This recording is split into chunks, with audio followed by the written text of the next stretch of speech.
Shalom, selamat malam Bapak Ibu yang terkasih di dalam Tuhan. Hari ini kita berkumpul kembali seperti biasanya. Kita akan belajar pelajaran dari sejarah penebusan dari buku seri yang ke-7.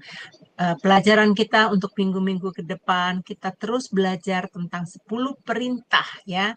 Ini baru kita masuk ke perintah yang ketiga. Perintah yang pertama, kedua, kita sudah pelajari. Bapak Ibu bisa melihat siaran tunda kami di channel Cahaya Firman sebab saya sudah buat playlistnya.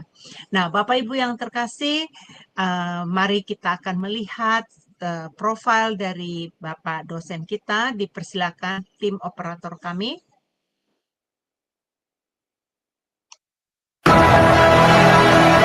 Shalom semua, berjumpa kembali dengan tema Adonai. Dan pada kesempatan kali ini kita akan berkenalan dengan pembicara kita, yakni Bapak Pendeta Yudi M. Lengkong. Dan berikut adalah profil singkat dari beliau. Nama lengkap Pendeta Yudi PM Lengkong, Eskom, MDiv MTH Demin.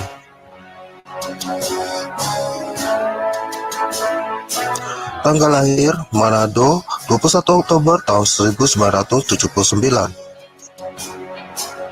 Alma mater, sarjana komputer Eskom di Universitas Bina Nusantara Jakarta pada tahun 2003. Master of Divinity MDiv di The Presbyterian General Assembly Theological Seminary, Florida, US pada tahun 2010.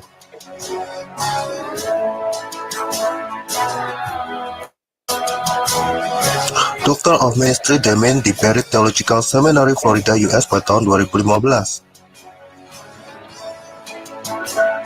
Master Teologi MTH di STT Bethesda, Bekasi pada tahun 2021. Pelayanan, beliau pernah melayani sebagai pendeta di Gereja Presbyterian Bukit Sion Indonesia di Jalan Tragawana 1 nomor 2 Puri Cinere, Depok.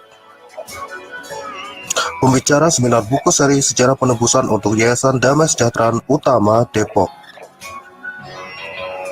Dosen di STT Hagiasmos Mission, Jakarta.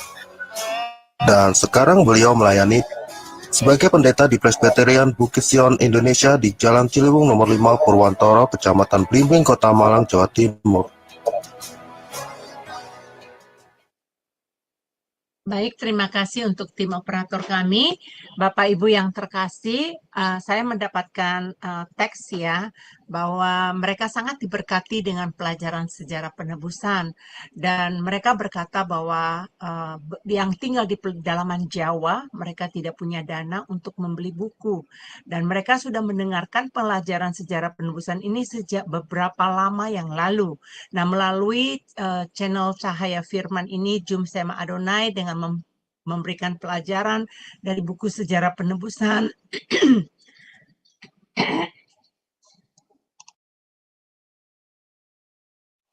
Minta maaf. Melalui pelajaran sejarah penebusan ini, mereka sangat diberkati sekali. Nah, Bapak Ibu yang belum tahu mengenai pelajaran sejarah penebusan ini, saya menghimbau untuk Bapak Ibu terus belajar, karena buku sejarah penebusan ini telah ditranslate ke dalam bahasa Ibrani dan bahasa Yunani. Dan bahkan penulisnya mendapatkan penghargaan karena membuat perjalanan Bapak bangsa Israel dulu keluar dari waktu di padang gurun, ya, silsilah, itu luar biasa. Dan Bapak Ibu, coba Bapak Ibu yang belum pernah mempelajari ini, mulai dari sekarang, cintai. Supaya apa? Supaya kita mengerti isi Alkitabnya. Dan di dalam buku sejarah penebusan ini ada kata bahasa Ibraninya dilihat dari kata aslinya. Jadi benar-benar teruji ya Bapak Ibu ya.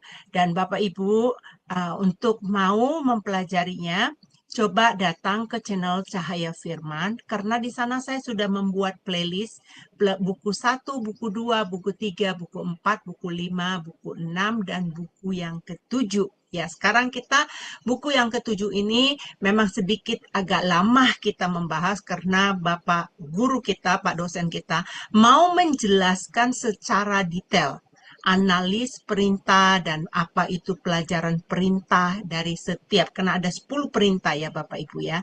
Nah, untuk tidak berlama-lama lagi, mari kita menyambut Bapak dosen kita. Shalom Pak Pendeta Yudi, apa kabar? Shalom Ibu Heni, Shalom Bapak Ibu semua. Ya, kabar Shalom baik. Pak. Terima Wah, kasih. saya tahu schedule Bapak Jumat itu padat. Jumat itu padat, bukan ini aja ya, maksudnya banyak mengajar di STT online, mengajar juga di Zoom lain gitu, dan sekarang di sini di Sema Adonai. Baik, Pak Yudi, kami dari Sema Adonai dan dari channel Cahaya Firman mengucapkan terima kasih atas waktu yang Bapak berikan untuk mengajar kepada kami, dan waktu dan tempat dipersilakan, Pak. Baik, terima kasih Ibu Heni.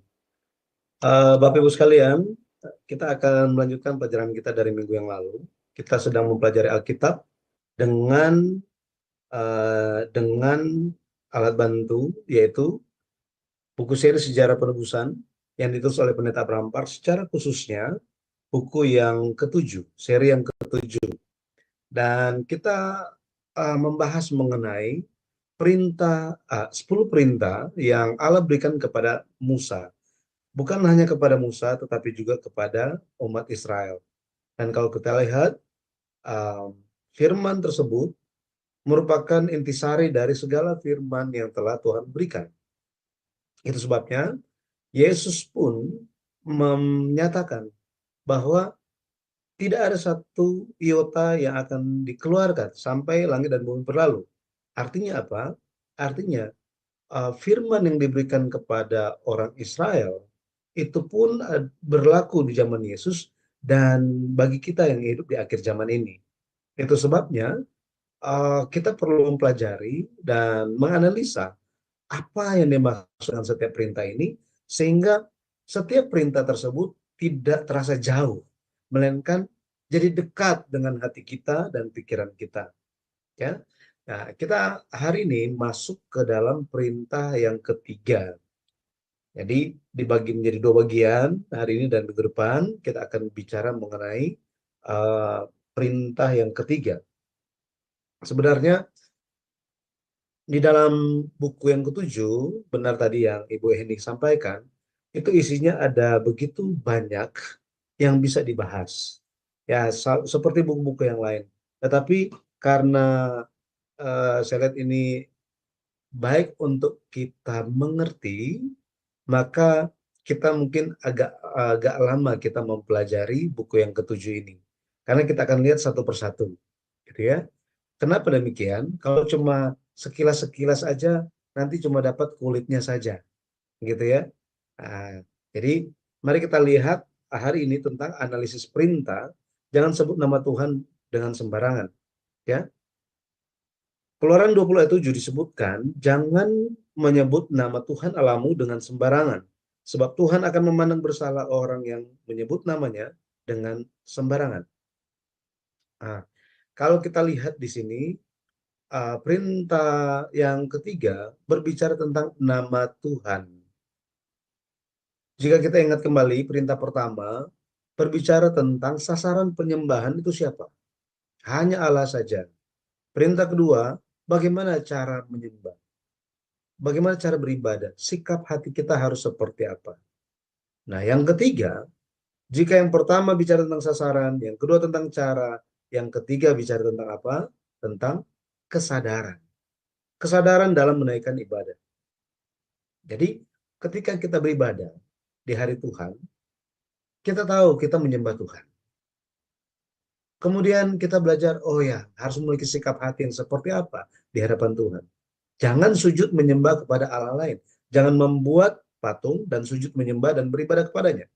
Berarti kebalikan dari itu, jika tidak boleh menyembah, membuat dan menyembah, sujud menyembah patung itu, berarti kita hanya boleh sujud menyembah Allah saja.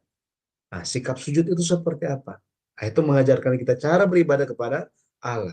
Hati yang seperti apa? Dulu saya berpikir itu mendekatkan tentang liturgika, tentang tata cara ibadah. Tetapi tidak demikian. Lebih melihat kepada sikap hati kita. Nah, yang ketiga, perintah ketiga itu berbicara tentang ketika kita beribadah, seperti apa kesadaran kita.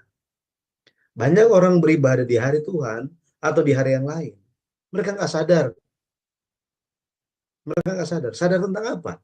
Nah, ini kita akan lihat di malam hari ini. Ya, baik. Kita lihat bagian yang pertama tentang penafsiran perintah ketiga. Kemudian pengajarannya nanti di minggu depannya. Jadi, bicara tentang jangan menyebut nama Tuhan Allahmu dengan sembarangan. Kemudian dikatakan sebab Tuhan akan memandang bersalah orang yang menyebut namanya dengan sembarangan. Jadi 3 hal kita akan lihat. Yang pertama tentang nama. Ini bicara tentang nama Tuhan. Nah, ini sering menjadi perdebatan. Sampai zaman sekarang banyak orang yang tidak mau menyebut nama Allah. Ini tidak mau menyebut nama Allah. Ada gereja tertentu yang tidak mau. Akhirnya mereka ambil bahasa Ibraninya. Orang Israel sekarang bilangnya bagaimana, itu mereka ikut. Tetapi ingat, tanpa kita memahami nama itu, mau pakai nama apapun, nggak akan nyampe. Betul kan? Nggak akan nyampe penyembahan kita. Hanya mau ganti-ganti nama saya, tapi tidak mengerti nama Tuhan. Apakah arti nama Tuhan? Itu harus kita pahami. Nah, banyak juga yang tidak mau menyebut nama Yesus. Ya, mau pakai yang lain, Yesua katanya. Yesua Hamasya atau dan lain sebagainya. Jadi saya lihat itu jangan hanya eh, menyebut dan tidak memahami. Nanti kita akan lihat ada hukuman bagi orang yang menyebut nama Tuhan tanpa sadar. Nama Tuhan itu tanpa mengenal Tuhan. Itu menjadi suatu dosa. Gitu ya. Ah, kok bisa seperti itu? Kita akan lihat nanti. Ya. Jadi nama itu memiliki arti yang lebih mendalam dari sekedar untuk membedakan orang. Misalnya sekarang itu kan, nama saya Yudi, kemudian Bu Heni, oh orang itu berbeda. Bukan hanya itu. Yang pertama, nama menampakkan keberadaan seseorang, eksistensi seseorang atau suatu benda. Allah, dia menciptakan segala binatang di padang, segala macam burung di udara. Semua diberikan kepada Adam, dibawa kepada Adam. Kemudian Allah perintahkan Adam untuk apa? Namakan mereka. Jadi dikasih nama. Ketika nama itu disebutkan, maka keberadaan makhluk tersebut menjadi nyata. Misalnya, ada hewan yang menggonggong, gitu ya. Nggak dipanggil-panggil itu. Sampai dikatakan, oh ini namanya anjing. Akhirnya binatang itu eksis. Ada dia. Gitu ya. Seperti itu. Jadi, nama eh, sangat penting di dalam, bahkan dalam komunitas kita. Kalau kita berbicara dalam hubungan pergaulan, mengingat nama kan sangat penting. Betul ya? Itu nama. Jadi mengingat siapa namanya artinya memastikan atau menyatakan keberadaan dari lawan bicara. Maka mungkin ada istilah lama, istilah Indonesia yang lama, dikatakan apalah arti sebuah nama. Oh banyak artinya itu, banyak artinya. Itu memiliki arti yang mendalam. Sehingga kembali lagi, apa arti dari ekspresi Tuhan memiliki nama? Allah memiliki nama. Allah memiliki nama menunjukkan apa? Keberadaan yang pasti dari Allah itu. Allah adalah sosok yang ada dan hidup. Ini. Makanya ketika kita bicara tentang nama Tuhan, berarti kita menyadari, oh Tuhan itu ada. Nah ini, Tuhan itu ada. Banyak waktu orang-orang sebut nama Tuhan, tetapi dia tidak sadar bahwa Tuhan itu ada. Ada di setiap waktu. Memperhatikan. Yang kedua, nama melibatkan hakikat atau atribut atau kepribadian dari suatu keberadaan. Juga reputasinya. Jadi di dalam nama terkandung kepribadian, karakter dari seseorang. Makanya kalau kita ingat suatu nama, kita akan ingat karakter dari orang itu. Misalnya, Pendeta Abraham Park, gitu ya, Pendeta Abraham Park. Bapak Ibu langsung teringat apa? Oh ya, orang Korea. Oh, penulis buku seri sejarah penubusan. Langsung teringat hal yang seperti itu kan? Nah, sama seperti itu, di dalam nama Allah itu terkandung apa? Di dalam nama Allah itu terkandung em, sifat keilahian Allah, ya, keberadaan yang kekal. Itu ada di situ. Jadi di dalam nama Allah terkandung sifat keilahiannya, keberadaan yang kekal. Mazmur 102 ayat 12. Jadi di dalam nama Allah ada penilaian tertinggi, nilai yang tertinggi, serta kemuliaan tertinggi. Mengapa? Atau dari mana nama Allah ini kok bisa mendapat kemuliaan tertinggi, otoritas tertinggi? Kok bisa? Iya kan? Itu dari mana? Dari setiap firman. Setiap kali firman itu keluar, semuanya digenapi. Ketika firman itu keluar dari mulut Tuhan, ada buahnya. Setiap firman keluar dari mulutnya, ada kehendak dari Tuhan. Ada keinginan Tuhan yang terwujud. Yesaya 55 ayat 11 dikatakan, demikianlah firman yang keluar dari mulutku. Ya, tidak akan kembali kepadaku dengan sia-sia, tetapi akan melaksanakan apa yang kukehendaki dan akan berhasil dalam apa yang kusuruhkan kepadanya. Makanya firman itu menjelma menjadi manusia. Luar biasa kan? Kita bisa mengerti. Jadi firman disampaikan, ya, firman disampaikan, maka Allah akan menerima kemuliaan yang tertinggi dari manusia. Ya, saya mengatakan bahwa manusia itu diciptakan untuk memasyurkan Tuhan.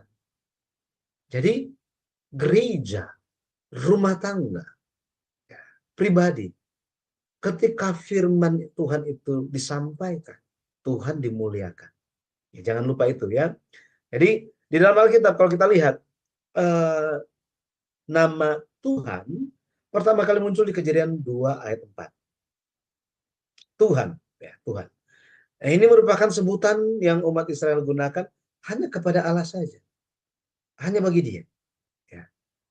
Dan nama Tuhan ini sering kali digunakan. Banyak kali, paling banyak digunakan di Perjanjian Lama. Ya. Di Perjanjian Lama paling banyak. Ya.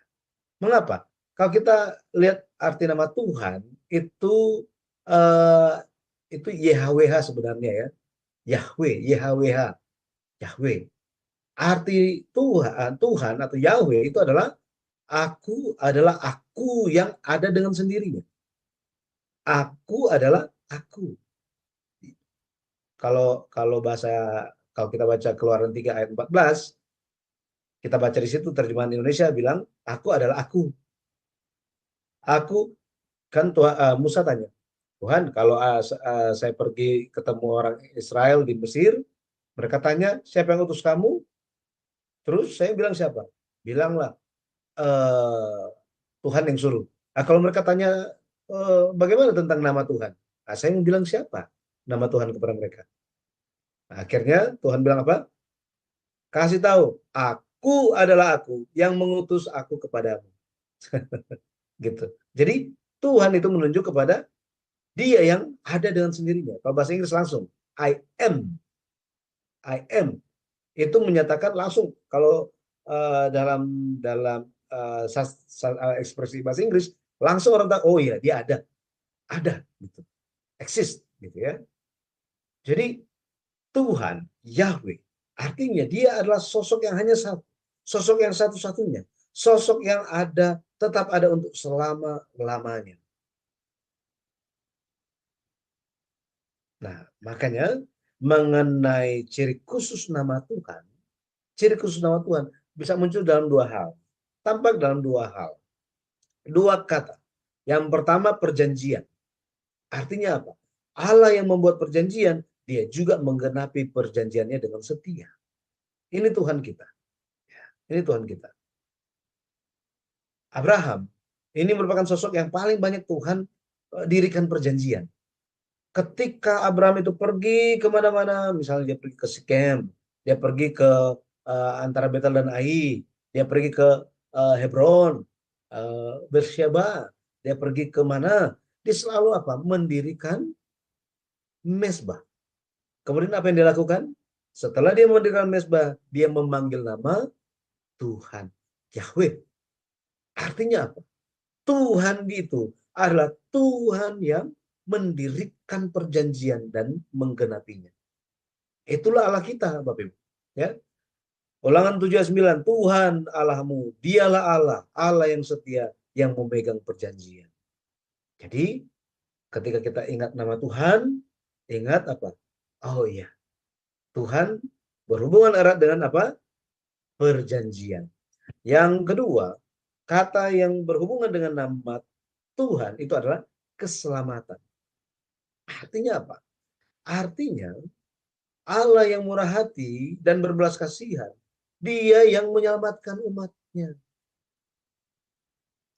Jadi perjanjian, keselamatan ini berhubungan erat dengan nama Tuhan, Yahweh.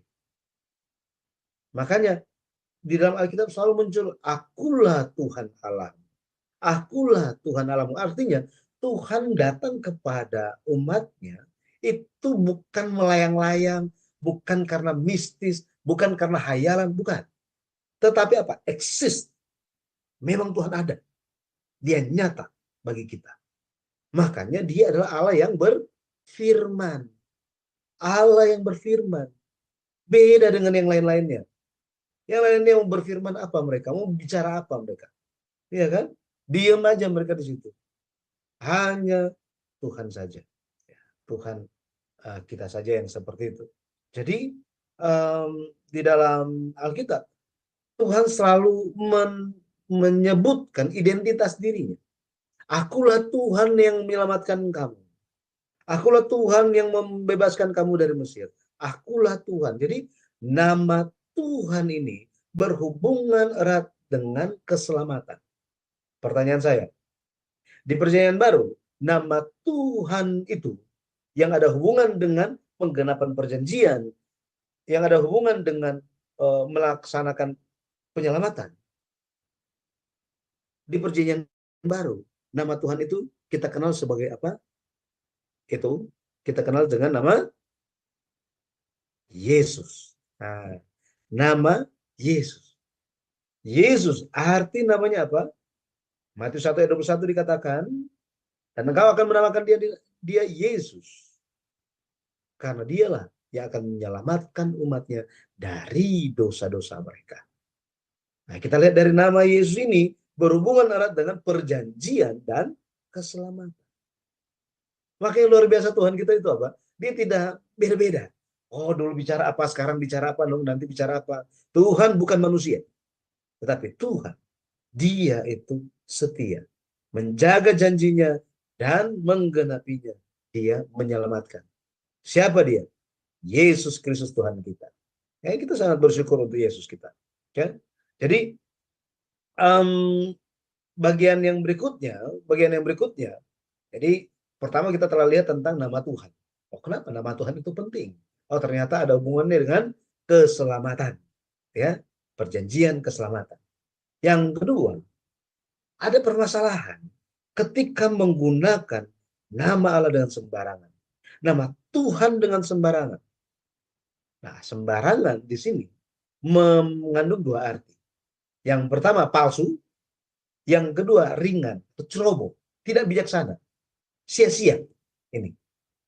Jadi ketika sembarangan, ketika menyebut nama Tuhan, menggunakan nama Tuhan itu dengan kepalsuan, dengan ringan, sia-sia, tidak bijaksana, maka ada masalah.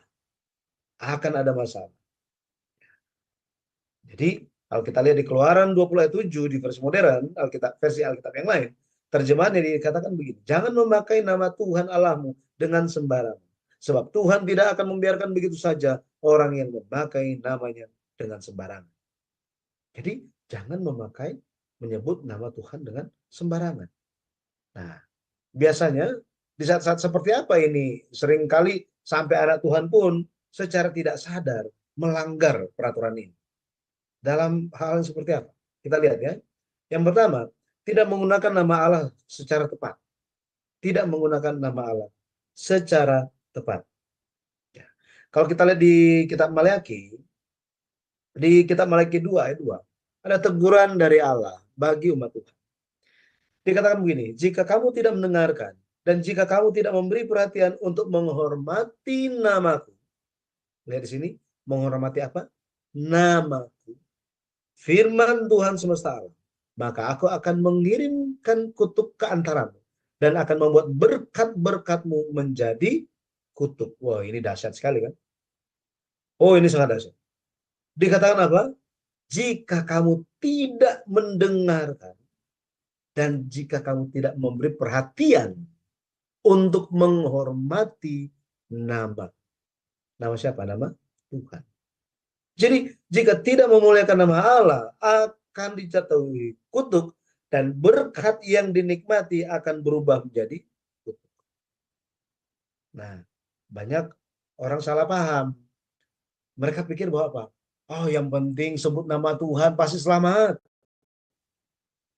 Oh ya, sekali percaya Yesus selamat.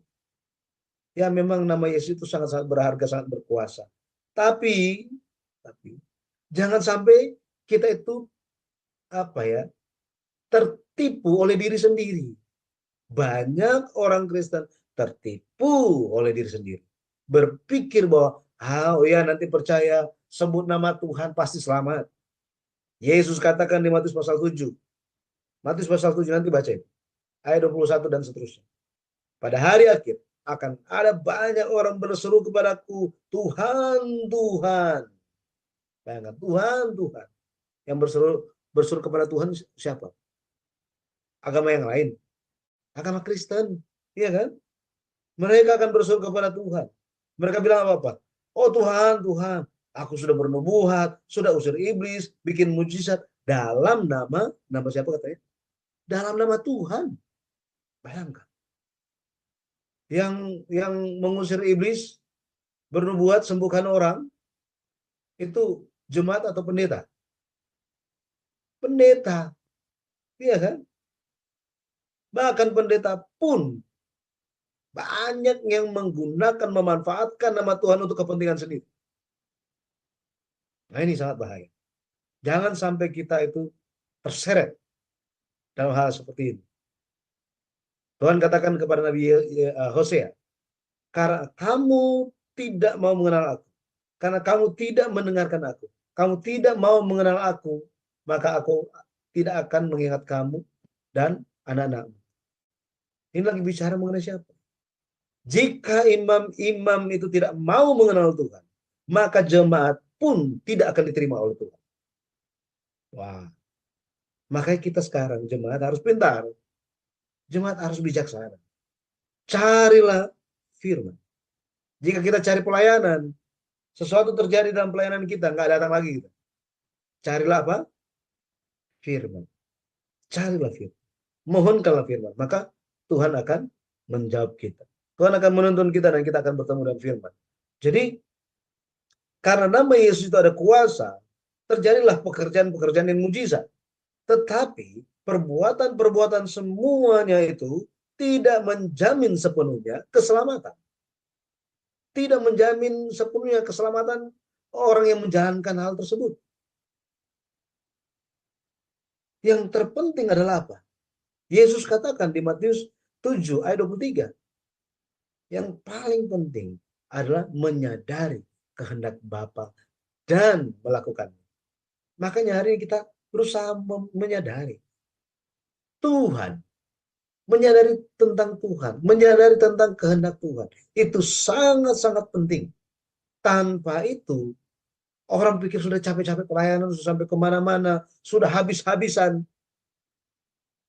Tetapi ternyata melakukannya tanpa ada pemahaman yang benar. Nah, seperti ini. Jadi kita harus berjaga-jaga. Tidak boleh, kita juga perlu untuk apa? Kita perlu berdoa dengan percaya. Ketika kita berdoa tanpa percaya, Itu dosa. Ini dosa. Kita harus berdoa dengan iman. Harus berdoa dengan iman. Kemudian kita tidak boleh memanggil nama Tuhan tanpa percaya. Tanpa percaya. Jangan sama hanya seperti sebut mantra. Seolah-olah nama Tuhan itu cuma mantra saja. Tahu mantra ya? Mantra itu, oh ya ketika disebutkan, oh itu bisa terwujud yang diinginkan. Bukan. Tuhan bukan seperti itu. Ya. Makanya nanti diperhatikan Yohanes 14 ayat 13 sampai 14. Apapun juga yang kamu minta dalam namaku, aku akan melakukannya. Supaya Bapa dipermuliakan di dalam anak. Jika kamu meminta sesuatu kepadaku dalam namaku, aku akan melakukannya. Artinya apa? Nama Yesus, nama Tuhan sangat-sangat penting.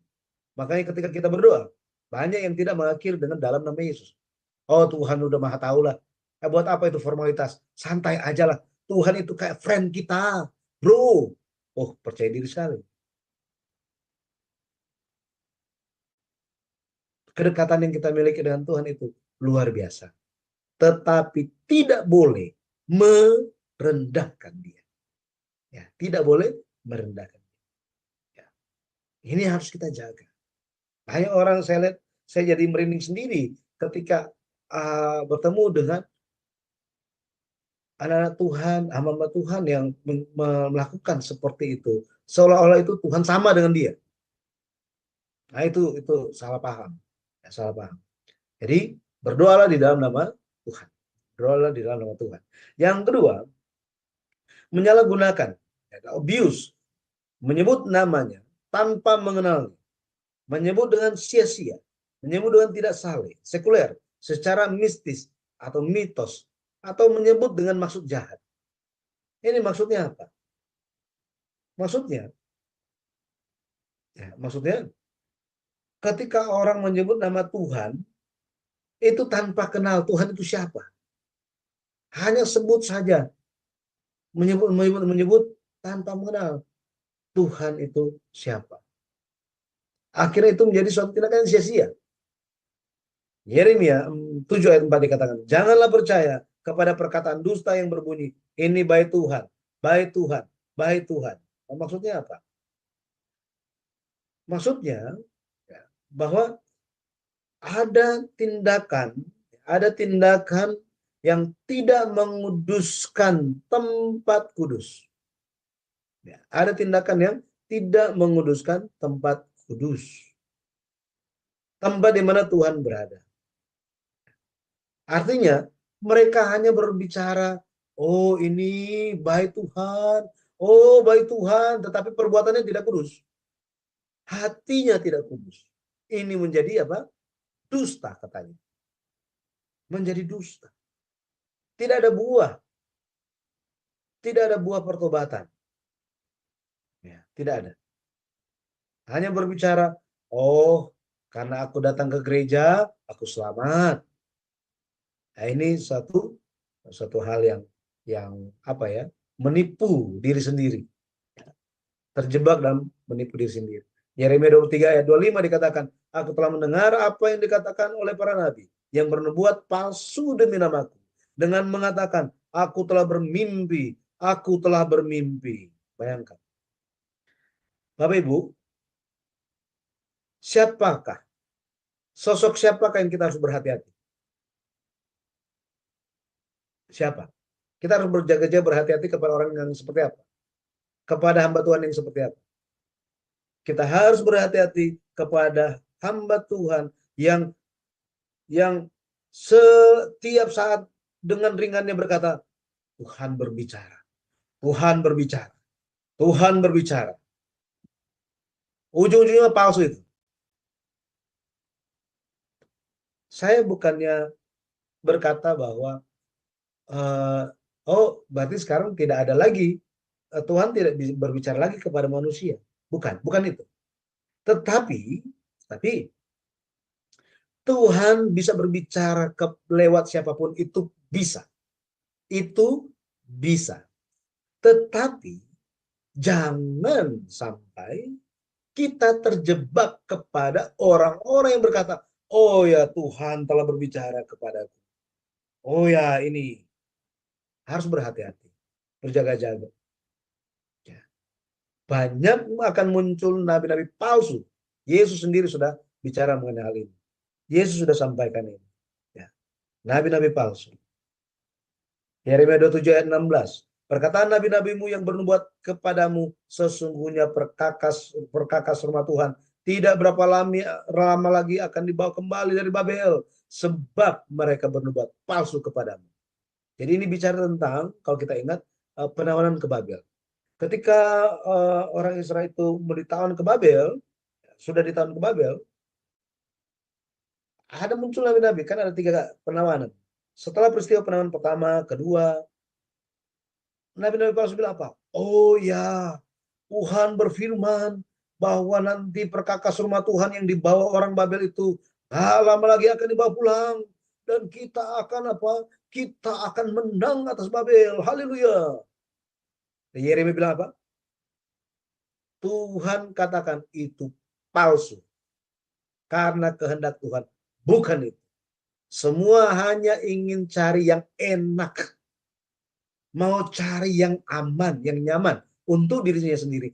Tanpa ingin cari tahu apa yang menjadi kehendak Tuhan. Pertanyaan saya, di zaman Yeremia itu, di zaman penawanan ke Babel, kehendak Tuhan itu apa? Apakah kehendak Tuhan itu adalah pemulihan Yerusalem? Supaya gereja itu dipulihkan. Dan umatnya itu dipulihkan dan diselamatkan? Tidak. Tidak. Kehendak Tuhan pada waktu itu adalah apa? Pergi ke Babel. Bayangkan. Pergi ke Babel. Karena itu kehendak Tuhan. Jadi banyak orang yang apa ya, tanpa mau tahu kehendak Tuhan, hanya bilang, oh ya, nanti keadaanmu akan begini, oh akan begini. Nubuat palsu, hati-hati. Kita harus berjaga-jaga. Apakah Tuhan bisa berbicara kepada siapapun? Bisa, sangat-sangat bisa. Tetapi yang terutama yang harus kita perhatikan adalah apakah yang menjadi kehendak Bapa. Itu yang perlu kita cari. Jangan hanya memberikan telinga kita kepada hal-hal yang mau kita dengar. Oh ya, oh ini saya suka ini. Oh ya, ini lucu ini lucu. Oh ini sangat menarik. Oh ya, akhirnya. Hari ini banyak orang cari apologet bukan pendeta. Ya, jujur apa adanya. Iya kan? Ya, apologet sangat terkenal dibandingkan pendeta.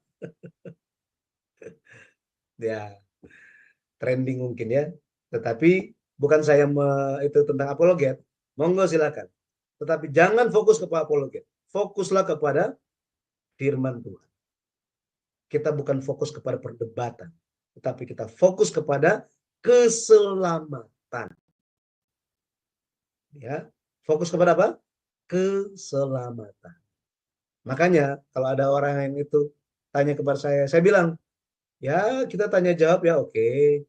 Tapi jika sudah arahnya sudah kurang kayak nggak ada arah, nggak ada tujuan, nggak jelas, ya sudah kita berhenti aja, kita makan aja udah. Nggak usah dilanjutkan. Iya kan?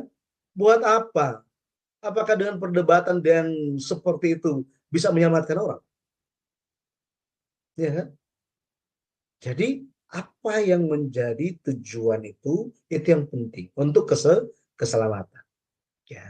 Ya, saya percaya apologet juga tentu ada semangat untuk Injil, ya, Injil. Nah, tapi harus berjaga-jaga. Fokus kita bukan di perdebatannya, tapi kepada keselamatan. Ya. Kepada keselamatan. Jadi Malaikat 1 ayat 6-7. Dengan cara bagaimanakah kami menghina namamu? Kamu membawa roti cemar ke atas mezbahku, tetapi kamu berkata, dengan cara bagaimanakah kami mencemarkannya? Dengan cara menyangka meja Tuhan boleh dihinakan. Ayat 12. Tetapi kamu menajiskannya karena kamu menyangka meja Tuhan memang cemar dan makanan yang ada di situ boleh dihinakan. Nah, di sini kita bisa lihat bahwa ada orang-orang yang pada akhirnya mereka ibadahnya itu dan tanpa mengenal Tuhan. Akhirnya mereka menajiskan. Mereka tidak menguruskan nama Tuhan. Berikutnya kita lihat seperti apa kesalahan-kesalahan penggunaan dengan sembarangan. Yang ketiga, contohnya adalah salah menafsirkan firman Allah. Salah gunakan, membelokkan, atau membuatnya menjadi lelucon. Nah ini. Salah mengartikan firman Tuhan.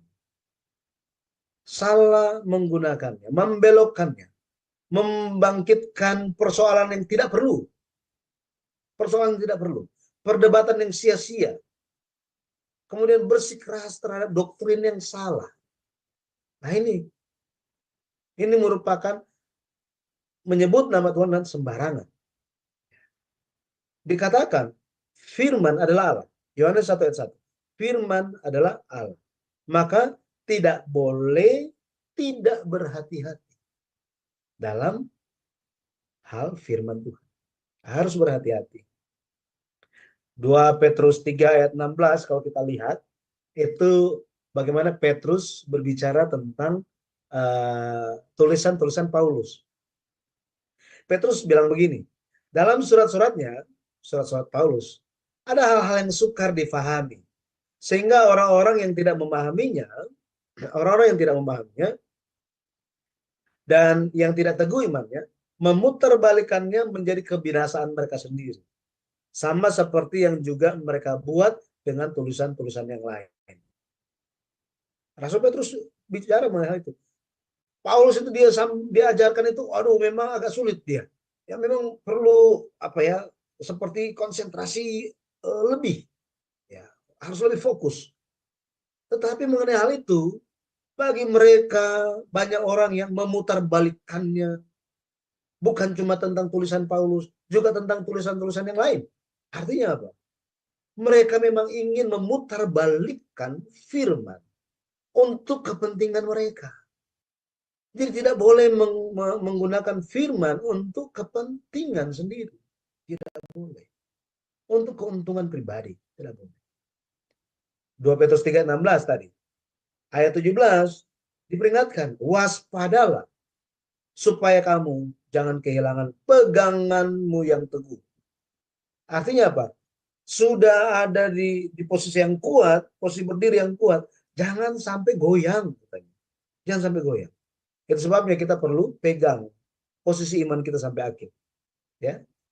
Nah, kemudian yang terakhir ini tindakan malu terhadap nama Allah.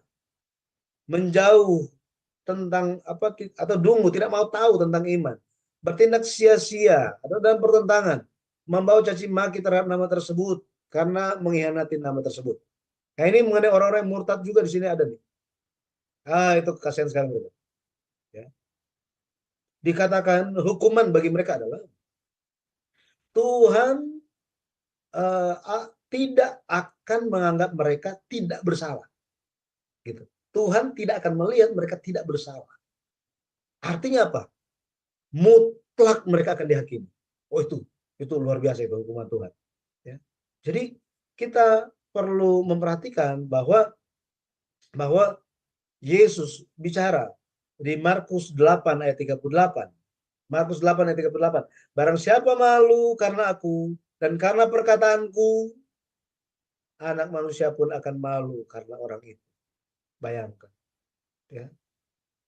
Tidak boleh malu terhadap nama Tuhan. Terhadap firman Tuhan. Tidak boleh malu.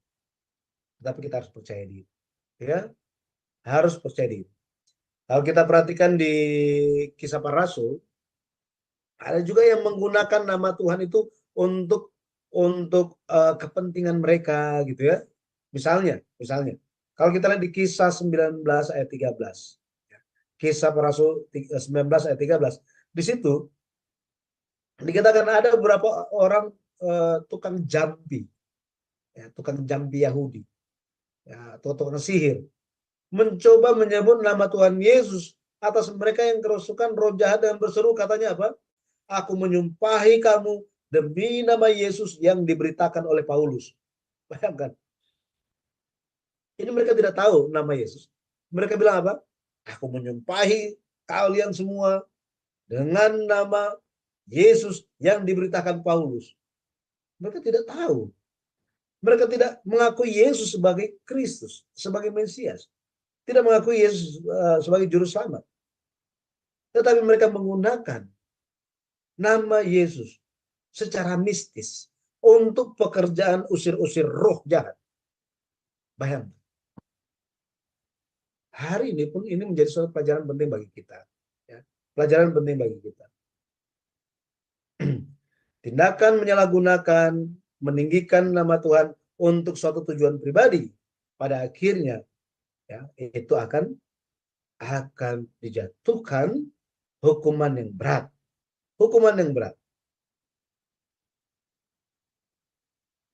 Tuhan akan melihat mereka semua sebagai orang yang bersalah. Bukan yang bersalah.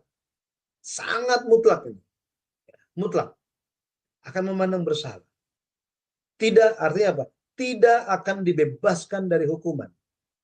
Sama sekali tidak akan dibebaskan dari hukuman. Ya. Makanya ini mengingatkan kita tentang kesimpulannya ya. Tentang nama Tuhan. Yesus, dia datang kepada orang Yahudi kan? Ketika Yesus datang kepada orang Yahudi, Yesus datang dengan nama siapa? Apakah dengan namanya sendiri? Tidak. Dengan nama Bapa katanya. Dengan nama Bapa. Ketika Yesus datang dengan nama Bapa, orang Yahudi tidak menerima Yesus. Mereka tidak menyambut Yesus. Ya. Makanya meski Yesus bilang, meskipun dia datang dalam nama malaikat Allah yang terbesar, ya, orang-orang tidak akan terima, tetap terima. Ya. Tetapi Yesus katakan, mereka yang tidak menerima dirinya, orang-orang yang tidak menerima Yesus yang datang dalam nama Bapa, mereka tidak akan diizinkan menikmati berkat surga. Bayangkan, sangat penting ini, sangat penting. Jadi ketika Tuhan datang kembali, kira-kira namanya apa? Kita sedang nantikan siapa? Betul ya? Tetapi ketika Tuhan datang kembali, siapa namanya? Apakah masih sama dengan apa yang kita pahami? Atau sudah berbeda? Matius 16 ayat 27 dikatakan, ketika anak manusia kembali, dia akan datang dalam kemuliaan Bapa. Dia akan datang dalam kemuliaan Bapa. Dia akan datang sesuai dengan firman. Dan kita harus memberikan dia kemuliaan yang sesuai dengan kemuliaan yang seharusnya diterima. Maka hari ini kita perlu melihat nama Tuhan. Itu sangat tinggi. Dan mencari tahu apakah nama Tuhan yang akan datang kembali itu. Dengan demikian kita akan bisa menjalani kehidupan yang diberkati oleh Tuhan. Nah, kita akan menjalani suatu kehidupan yang disertai dengan kuasa nama Yesus Kristus. Jadi hari ini kita sampai di sini bicara tentang penafsiran perintah yang ketiga, jangan menyebut nama Tuhan Allahmu dengan sembarangan. Kita telah lihat satu persatu. Nanti dalam pertemuan berikutnya kita akan melihat tentang bagaimana pengajarannya bagi kita, dan saya berharap kita bisa terus mengikutinya. Jadi saya berdoa dalam nama Tuhan Yesus Kristus, kiranya kita bisa menjadi umat Tuhan yang kenal Tuhan, bukan hanya tahu nama, tetapi mengenal Dia dengan baik, mengenal sifat Allah, dan kita bisa maju dengan nama Yesus di dalam kehidupan iman kita. Tuhan Yesus memberkati. Saya kembalikan kepada Ibu Heni.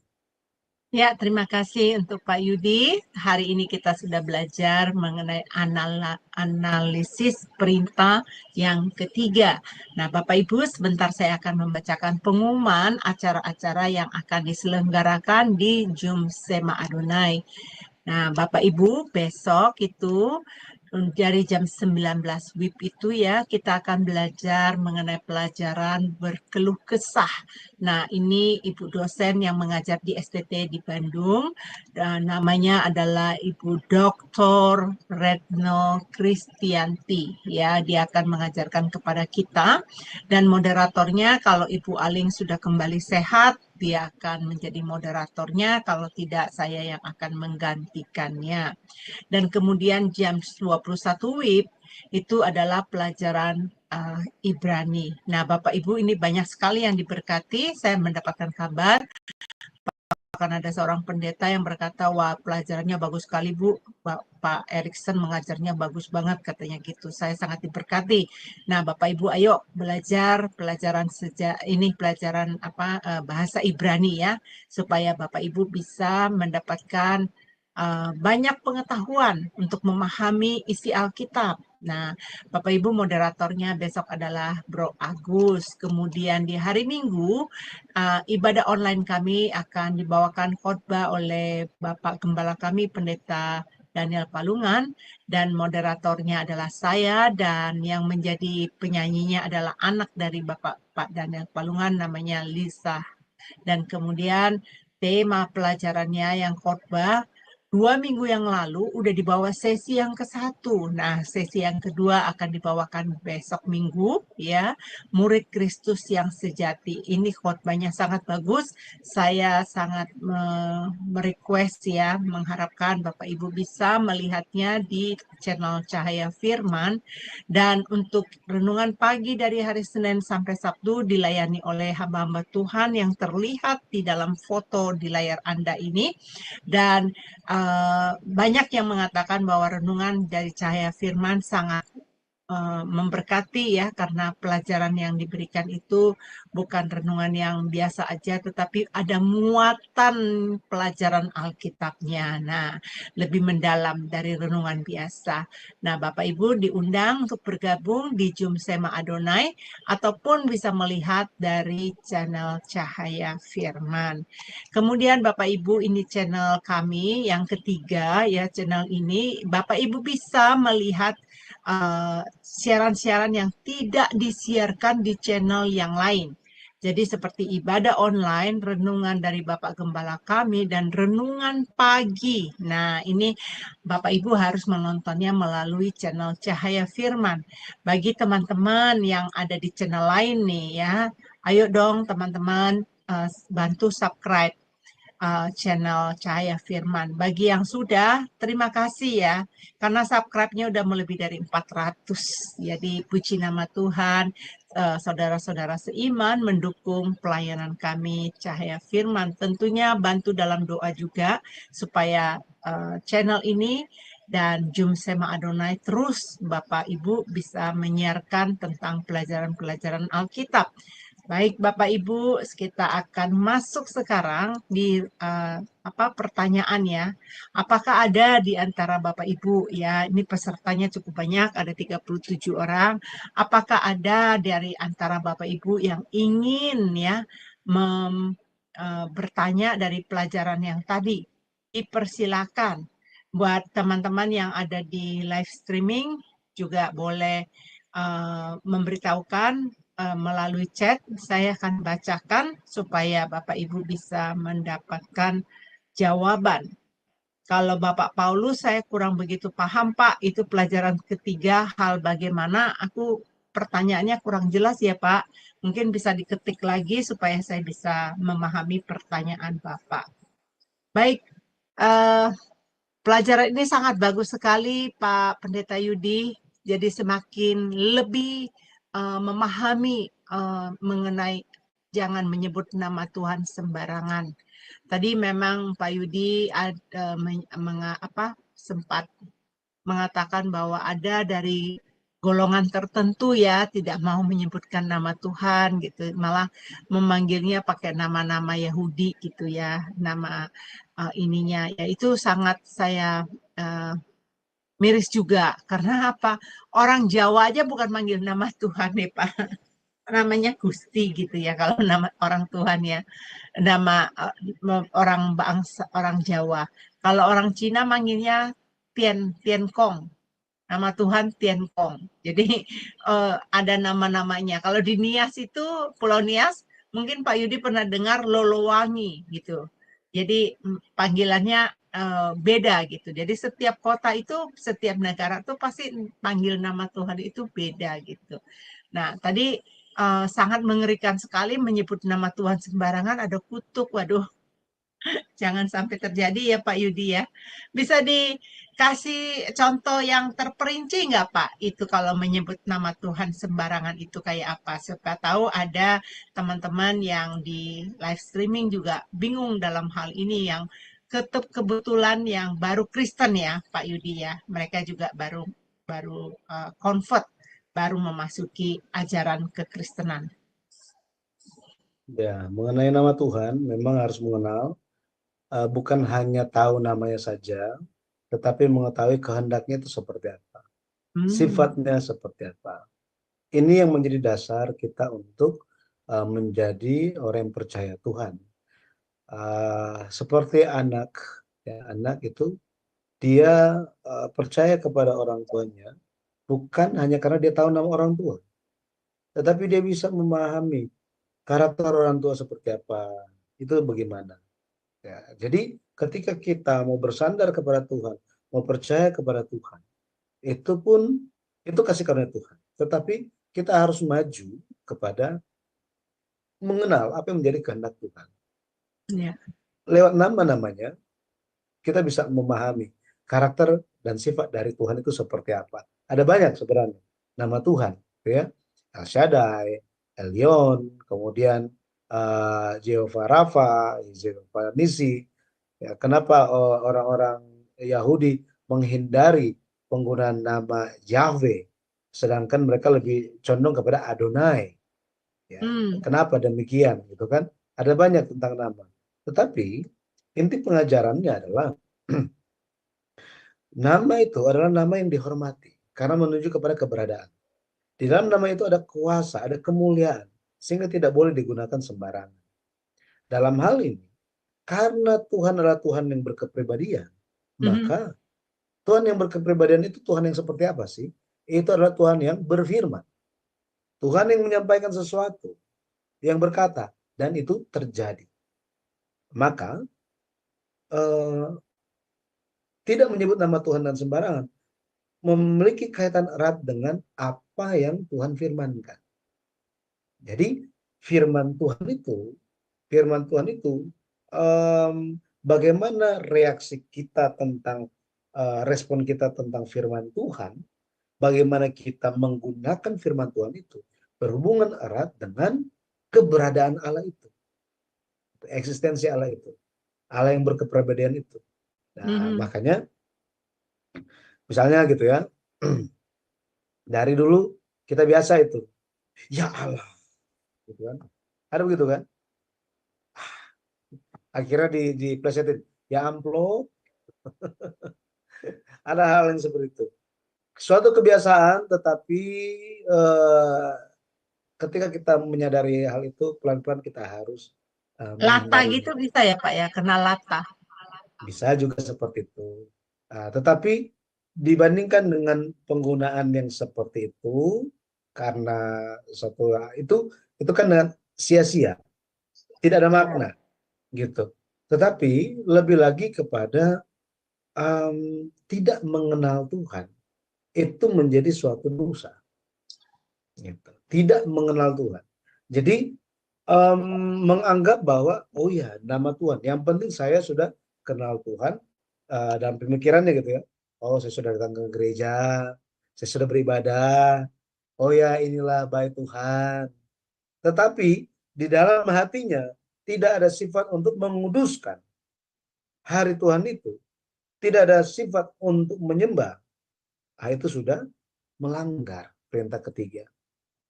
Seseorang ibadah, tetapi hatinya di tempat yang lain, itu pun menjadi sebuah dosa. Iya kan? Iya. Emang Tuhan nggak tahu kita sementara beribadah dengan kesungguhan hati atau tidak? Iya kan? Apakah Tuhan nggak tahu mengenai hal itu? Tuhan tahu semua. Tapi masuk kok kayak gitu? Kan saya sudah capek-capek datang ke gereja, Saya sudah usaha, setidaknya Tuhan lihat dong usaha saya. Emang Tuhan manusia? Bukan, dia bukan manusia. Dia adalah Tuhan. Jadi dia adalah Tuhan yang adil. Tuhan yang adil. Dan dia tahu kita, gitu ya. Dia tahu, dia mengenal kita. Makanya kita benar-benar harus menjalankan kehidupan yang karena mengenal Tuhan, kita menyembahnya pun bukan dengan sembarangan. Tetapi kita benar-benar akan terarah hati kita kepada Tuhan. Ya memang ada mungkin bisa muncul gangguan-gangguan yang lain gitu ya. Nah, kemudian tadi juga saya katakan dengan begitu apa ya, mudahnya menggunakan nama Tuhan seolah oh ya Tuhan berbicara kepada saya, Tuhan berbicara kepada saya. Mungkin ada yang berpikir begini, nah, kalau memang Tuhan berbicara kepada dia, mana kita tahu? Jika itu benar kan bisa saja. Kenapa? Jika Tuhan berbicara kepada dia, misalnya Tuhan berbicara kepada Ibu Heni, misalnya, saya nggak tahu, iya kan? Apakah saya harus langsung setuju sepenuhnya terhadap perkataan Ibu? Saya tetap harus apa? Konfirmasi semuanya lewat firman Tuhan. Kenapa? Karena itulah standarnya, bukan perkataan manusia yang menjadi standar. Gitu. Jadi harus apa? Harus ini firman. Cuma itu yang ada. Begitu mudahnya orang kemana-mana, apalagi hamba Tuhan itu. Tuhan berbicara kepada saya, saudara, apa itu seperti itu? Sangat-sangat mudah. Apakah Tuhan bisa saja berbicara? Bisa saja. Tetapi Tuhan akan menuntut mereka yang menggunakannya untuk kepentingan sendiri. Dan sebenarnya Tuhan tidak berbicara, tidak bicara. Tetapi mereka bilang apa? Tuhan berbicara kepada saya. Supaya kelihatan spiritualnya tinggi gitu supaya ya. Kelihatan itu. Dan tahu bagaimana kalangan Protestan melihat karismatik. Nama Tuhan menjadi hinaan. Iya. Orang Protestan itu, karena saya tahu. Dan itu banyak di mana-mana. Misalnya, ada yang memperdebatkan begini. Tuhan, apakah benar 10 perintah yang Tuhan sampaikan di Keluaran pasal 20 itu sebenarnya bunyi suaranya adalah semua orang Israel hanya dengar itu. Hanya Musa satu orang yang dengarnya apa? Jangan ada padamu Allah lain di hadapanku. Itu pemahaman Protestan. Banyak yang begitu, tidak semua. Tetapi banyak yang seperti itu. Kenapa mereka beranggapan seperti itu? Nah, ini ada perdebatannya. Karena zaman sekarang, orang begitu mudahnya tertipu dengan sosok hamba-hamba Tuhan yang bilang apa? Oh, Tuhan berbicara lewat saya. Tuhan berbicara lewat saya. Dan akhirnya apa? Banyak jemaat ditipu. Jadi mereka ada alasan mereka kenapa mereka berbicara begitu. Ya. Hari ini saya pun ini saya dengar langsung dari ketua STT juga. Oh, saya debat di situ. Ada hal-hal yang ya oke. Tetapi ada hal tertentu saya debat. Gitu. Jangan menggunakan standar kita hari ini untuk menilai Tuhan itu berfirman semua orang dengar, 2 juta orang dengar atau tidak. Jangan. Itu terlalu memaksakan saya bilang. Jadi ada dasar. Tetapi kita harus kembali lagi. Ya kan? Apakah Tuhan benar-benar berbicara? Kita sudah bicara ini, sudah bahas dalam pertemuan yang awal sebenarnya. Karakteristik perjanjian Gunung Sinai. Salah satunya apa? Itu merupakan perjanjian yang didirikan dengan suatu bangsa, perjanjian yang tertulis, kemudian ada perjanjian yang disampaikan langsung oleh Allah. Dan itu muncul ayat-ayatnya. Bangsa manakah yang kepada mereka Allah berbicara langsung kepada umatnya dan umatnya nggak mati? Ini firman Tuhan. Jadi hal yang seperti ini yang harus kita tahu. Maka janganlah menggunakan dasar itu, terus membenarkan, oh Tuhan berbicara kepada saya, Tuhan Yesus ada nih saat ini nih, oh saya bermimpi. Nah, jangan begitu. Simpan untuk diri sendiri dan berdoalah, konfirmasi dengan Alkitab. Jika sudah fix yakin, jadilah itu suatu kesaksian. Ya. Tetapi jangan sampai itu menyesatkan orang, apalagi untuk kepentingan sendiri. Ya, seperti itu. Jadi Tuhan singkapkan itu hanya untuk pribadi ya, kalau pada zaman sekarang. Ya Pak ya. Ya, Kalau pada zaman dulu memang mungkin Tuhan memakai para nabi-nabinya ya Pak ya untuk menyatakan. Tapi untuk pada zaman sekarang saya ada belajar sudah tidak lagi demikian karena sudah ada Alkitab. Sudah ada firman Tuhan yang disampaikan. Jadi pesan Tuhan itu sudah ada di Alkitab katanya. Nah, Bapak Ibu, supaya jangan terkecoh dengan pengajaran-pengajaran yang tidak sehat, itu sebabnya kita perlu belajar kebenaran firman. Saya kemarin ada berbicara terhadap teman saya, sudah lama sekali sudah tidak berhubungan dengan dia. Dulu satu gereja, di gereja ini. Tanya, apa kabar Bu Eni gitu. Udah lama ya katanya nggak ketemu. Iya. Ke gereja mana sekarang gitu. Saya kasih tahu, iya saya ke gereja Presbyterian. Kenapa ke gereja Presbyterian? Saya bilang karena di gereja Presbyterian ini gereja yang mengajarkan tentang kebenaran firman Tuhan itu uh, yang lebih mendalam. Jadi bukan penafsiran manusia ya. Jadi memang dari firman menjelaskan firman. Apalagi saya bergereja di gereja Sejarah Penebusan yang sudah nggak lagi seperti dari gereja yang lama ya. Jadi itu ibaratnya udah banyak dibuang ya dari yang pengajaran-pengajaran yang lama itu bertentangan, tidak sesuai dengan Alkitab. Jadi saya buang di sana. Nah, puji nama Tuhan, teman-temanku yang terkasih dalam Tuhan, ya kita juga di Jumsema Adonai ini selalu saya seleksi. Jadi pelajaran-pelajaran mana yang bisa dibawakan di sini. Jadi Bapak Ibu, mari kita terus bertumbuh di dalam Tuhan, karena pelajaran firman Tuhan ini penting sekali.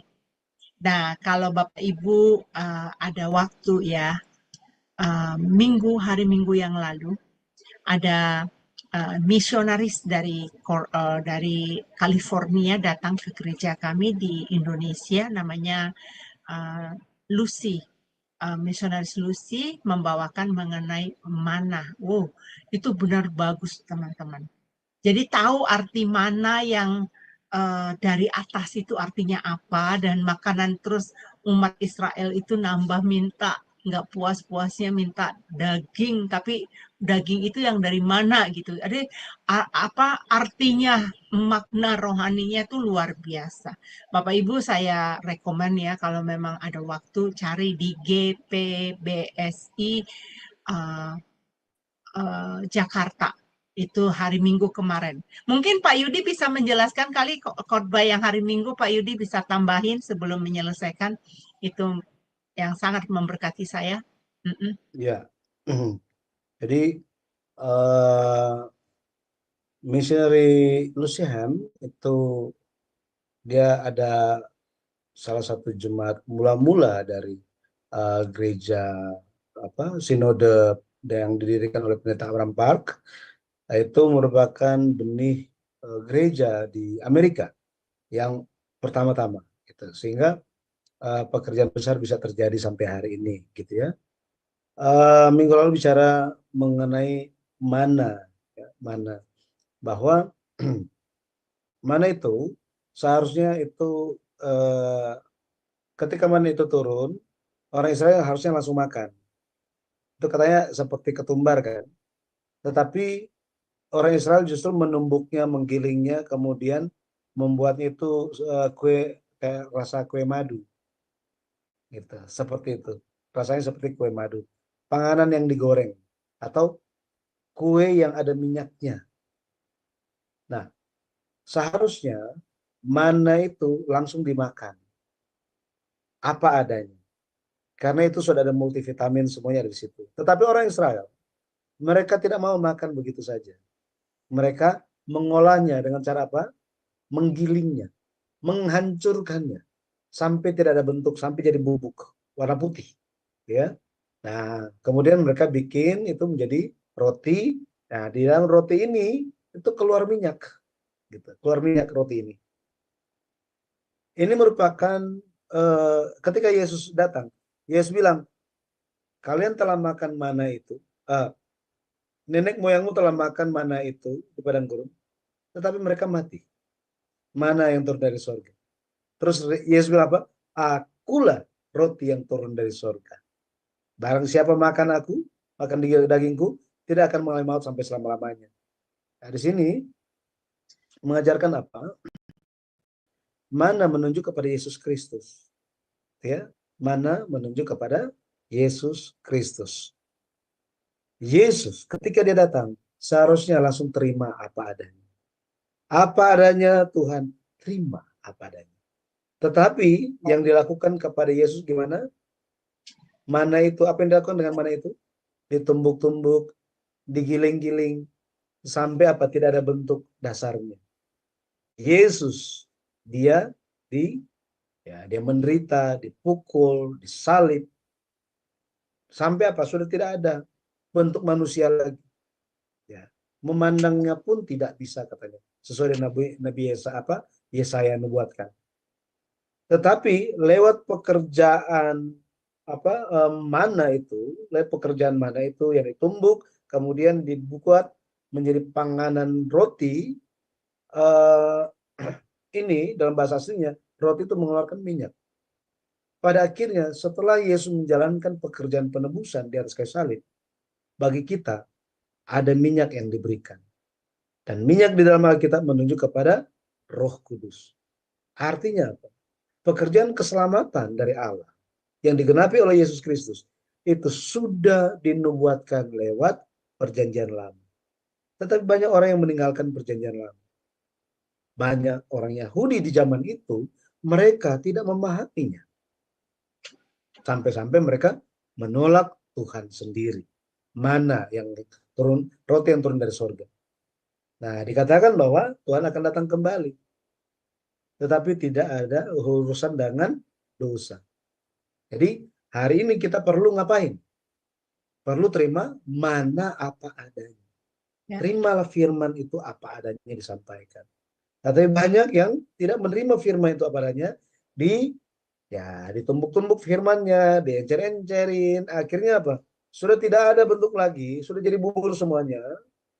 Bubur itu untuk siapa? Untuk anak kecil. Ya kan? Untuk anak kecil. Harusnya firman itu menjadi makanan yang keras bagi orang dewasa. Tetapi banyak orang yang hanya mau buburnya saja. Tidak mau. Apakah makanan keras itu? Itu adalah bertumbuh dalam pengenalan yang benar tentang Tuhan dan bertumbuh dalam iman.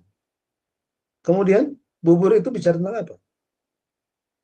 Ya, pokoknya kalau firman hari ini cocok dengan saya, amin. Kalau enggak, nanti lihatlah aja kapan saya mau datang ke sini lagi.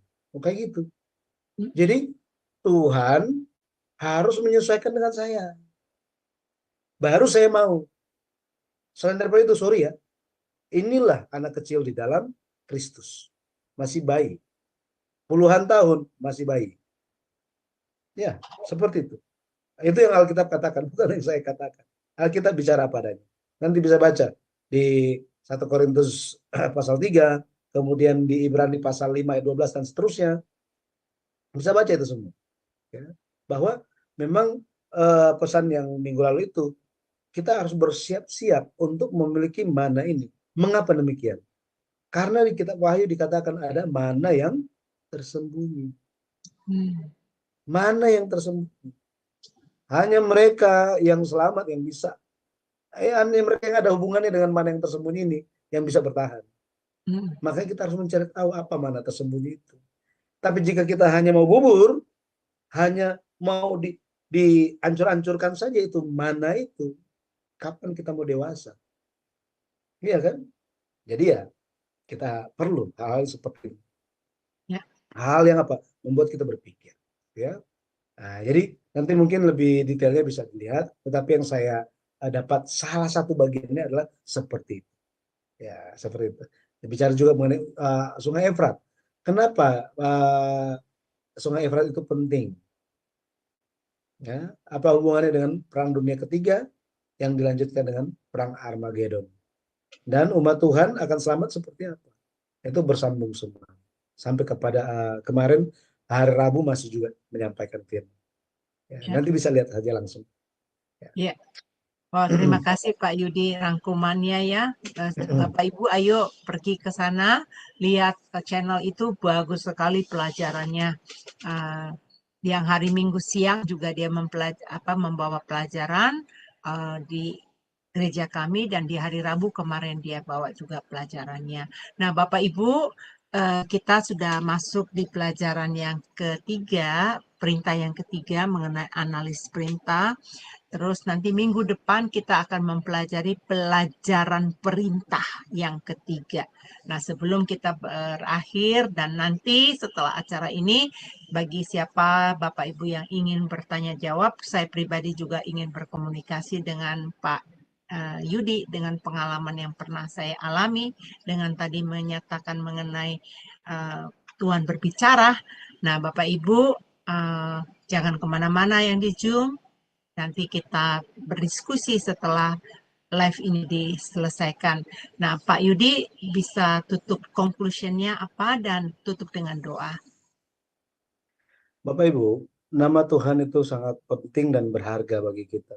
Nama Yesus sangat berharga bagi kita. Karena di dalam nama Tuhan ada keselamatan. Itu sebabnya biarlah kita menghargai nama ini dan kita menjalankan kehidupan kita sambil melihat kepada Tuhan yang menyelamatkan kita. Pada akhirnya kita bisa bertumbuh, melihat kehendak Bapa itu apa. Nah, kita ikut firman, ya, tuntunan Roh Kudus, pada akhirnya kita bisa bertemu dengan apa yang menjadi kehendak Bapa bagi kita, dan kita bisa menjalankan kehidupan yang berkenan kepadanya. Nah, kita berdoa. Bapa, terima kasih malam hari ini Kau pimpin kami untuk bertumbuh sedikit lagi dalam pengenalan kami dan iman terhadap Engkau. Bapak, terima kasih. Tolong Engkau, Bapak yang dimuliakan lewat kelas ini. Bapak, tolong Engkau yang mencurahkan kepada kami hikmat untuk bisa memahami perintah yang ketiga ini, lebih lagi bagaimana kami menjalankannya. Kami percaya ketika firman disampaikan, Roh Kudus bekerja di dalam kami. Bapak, terima kasih. Bantu kami untuk selalu ingat nama Yesus. Nama Tuhan itu sungguh berharga bagi kami, sehingga kami pun bisa menghargai firman. Kami bisa menghargai Engkau. Terima kasih Bapak, dimuliakanlah nama-Mu. Kami berdoa, biarlah Engkau yang menyertai untuk setiap anak-anak-Mu yang mengikuti pelajaran ini, setiap anggota keluarga mereka, serta pekerjaan yang mereka lakukan, segala kegiatannya, Bapa, biarlah Engkau yang akan memberikan kelancaran. Tolong curahkanlah kesehatan yang baik bagi kami semua. Lebih lagi biarlah iman kami tetap murni di hadapan Tuhan, dan kami terus menjalani kehidupan yang berjaga-jaga.